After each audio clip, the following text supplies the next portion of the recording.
the myths about entrepreneurs and explain the more nuanced reality. I'll also offer evidence-based, practical advice on interview questions and resume screening that hiring managers can use to distinguish entrepreneurial candidates from other high-potential talent. Know your requirements.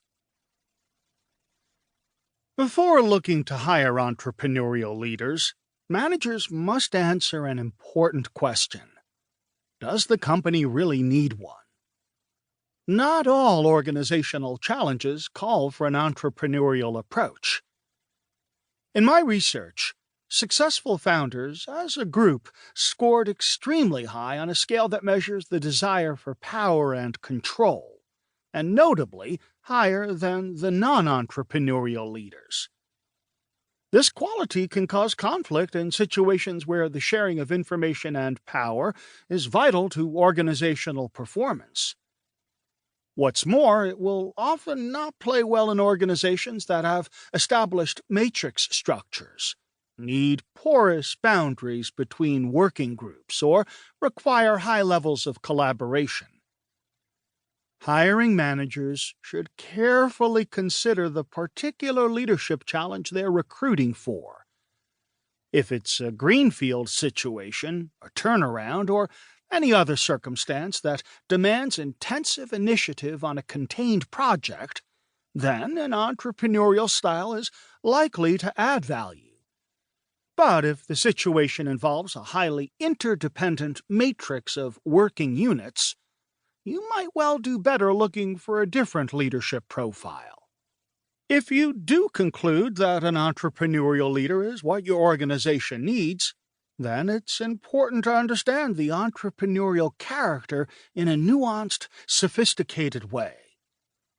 Let's take a look now at the popular perceptions about entrepreneurship and at what the research indicates really drives the people who are good at it. The stereotype: entrepreneurs are unusually creative. The subtler truth: entrepreneurs are curious seekers of adventure, learning, and opportunity.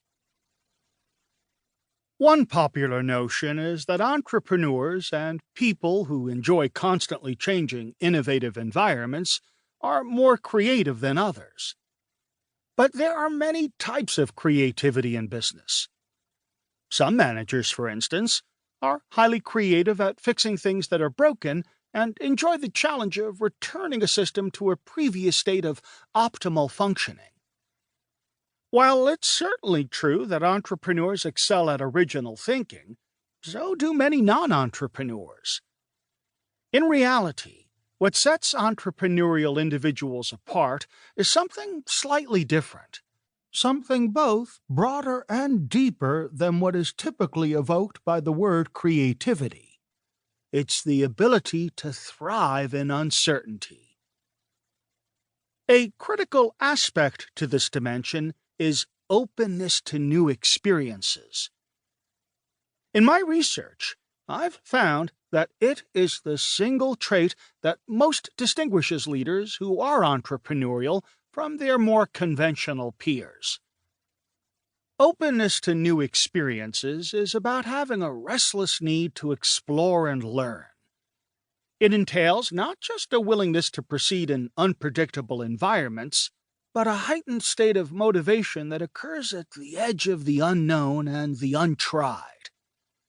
For individuals who score high on this dimension, the unknown is a source of excitement rather than anxiety. Consider Charlotte Yates, who brought her entrepreneurial leadership style to Sprint and IBM before eventually leaving to help found the telecommunications firm Telwares. When she was in a larger corporate setting, she saw herself as taking an approach that differed from the one used by the majority of her fellow leaders. I didn't follow IBM's design process and their normal chain of command, because my task would have never gotten done, she says. I didn't see myself as having a tightly defined box. I didn't see the boundaries.